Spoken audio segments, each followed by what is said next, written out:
යාළුවනේ, welcome back to my YouTube channel Hero Sandu Vlogs.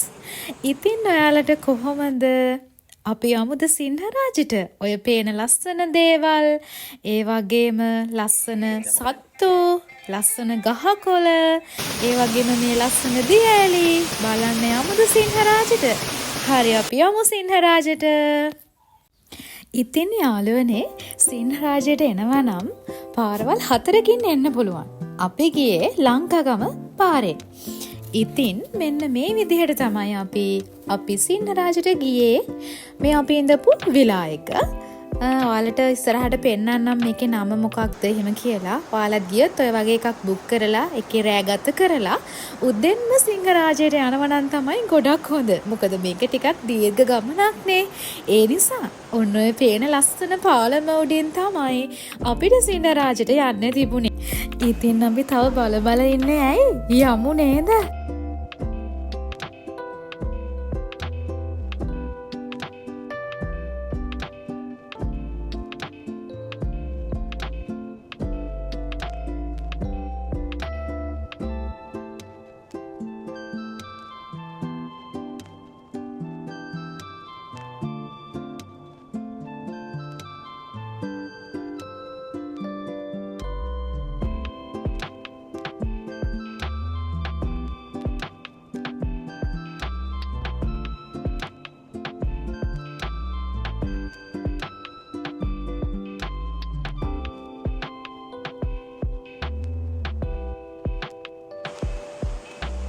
මෙන්න මේ රිසෝට් එකේ තමයි අපි ඇවිත් හිටියේ. ඉතින් එතනත් හරිම අපූර්ව තැනක්. අපිට ගිමන් හරින්න ඒ අපේ ගමන් මහන්සිය නැති කරගන්න හොඳ තැනක්. ඒ වගේම මෙන්න මේ ගයිඩ් ඉතින් අපිට මේ වනාන්තරය ගැන පොඩි පැහැදිලි කිරීමක් කරන අවස්ථාවක් තමයි මේ. ඔන්න අපි එහෙනම් යමු මේ පාලම මතින් සිංහරාජ වනාන්තරයට. ඉතින් ඔයාලා දන්නවද මේ සිංහරාජ වනාන්තරය කියන්නේ ලංකාවේ ජාතික උරුම වන භූමියක් කියලා?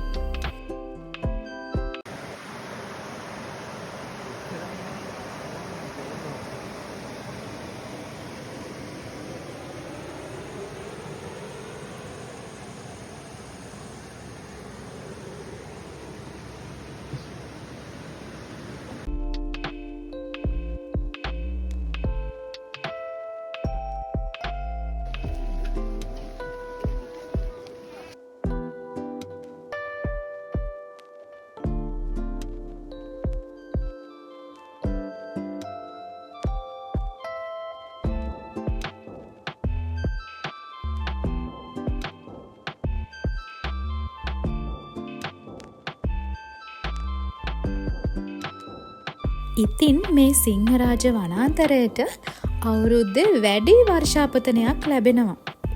ඒ නිසාමද කොහෙදෝ අපි යනකොටත් හරියට වැස්සා. නමුත් අපිට වර්ෂාපතනෙන් බාධාවක් වුණ නැහැ. අපි අපේ ගමන ගියා. ඔය ලස්සන හතු වර්ගයක්. අපිට ගයිඩ් කිව්වෙන මේක සිංහරාජයටම ආවේනික හතු වර්ගයක් කියලා.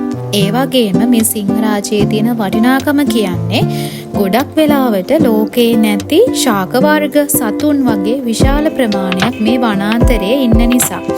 ඉතින් මට ඔයාලට දෙයක් කියන්න හිතුණා. අනිවාර්යෙන්ම මේ සිංහරාජය යන විට ඔයාලා රේන් කෝට් එකක් වගේ එකක් අරන් යනව නම් හොඳයි. මොකද මේක හිටපු ගමන් වර්ෂාපතනේ ඇද හැලෙන්න පුළුවන් නිසා. ඔන්න බලන්නකෝ අපිට හම්බෙච්ච යාළුවෙක් කොළ පාට ලස්සන යාළුවෙක්. ඉතින් මේ ගොඩක් වෙලාවට සිංහරාජයට යනවා නම් අප්‍රේල් ජුනි මාසෙන් පස්සේ වගේ යනවා නම් හොඳයි. මොකද අප්‍රේල් ජුනි වල ගොඩක් වර්ෂාපතනය වැඩි.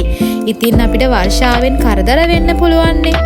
ඒ වගේම පෙබරවාරි වගේ මාසෙක යන එකත් එච්චර හොඳ නැහැ. මොකද ඒ කාලේ වැසි අඩු නිසා මේ ඔයාලට ඉස්සරහට හම්බෙන ලස්සන දියපහරවල් එහෙම වියලි යන්න පුළුවන් නිසා. ඉතින් අපි ඔය ඒ වනාන්තරයේ තියෙන සුන්දරත්වය විඳ ගහකොළ දිහා බල තමයි ඔය යන අපූර්වය බලන්නකෝ.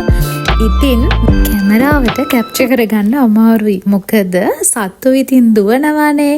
අපේ ඇස් දෙකෙන් දැකපු හැම දෙම අනේ ඔයාලට පෙන්වන්න බැරි වෙන එකට සමා වෙන්න. නමුත් මේ වනාන්තරේ හරියට කටුසු වර්ග, සර්පයින්, ගෝන්නු වගේ සත්තු ගොඩක් හිටියා. ඒ වගේම මේ වගේ ලස්සන බියපහරවලුත් ගොඩක් අපිට හම්බුණා. තව දෙයක් කියන්න බැරි වුණා. ඉතින් මේ වනාන්තරය බලන්න යනකොට ඔයාලා සාමාන්‍යයෙන් කොළ පාට, තඳ දුඹුරු පැහැයට හුරු ඇඳුමක් ඇඳන් යනව නම් වැඩිය හොඳයි. මොකද මේ සත්තුන්ට හුරු පාටක් නේ ඒක. ඒ වගේම මේ සිංහරාජයේ තියෙන දියැලි වලින් නම් නාන්න දෙන්නේ නැහැ. පහළ තැනක් තියෙනවා අපිට නාන්න. එහෙනම් අදට ගිහින් තවත් ලස්සන වීඩියෝ එකක් අරන් එන්නම්. සුබ දවසක්.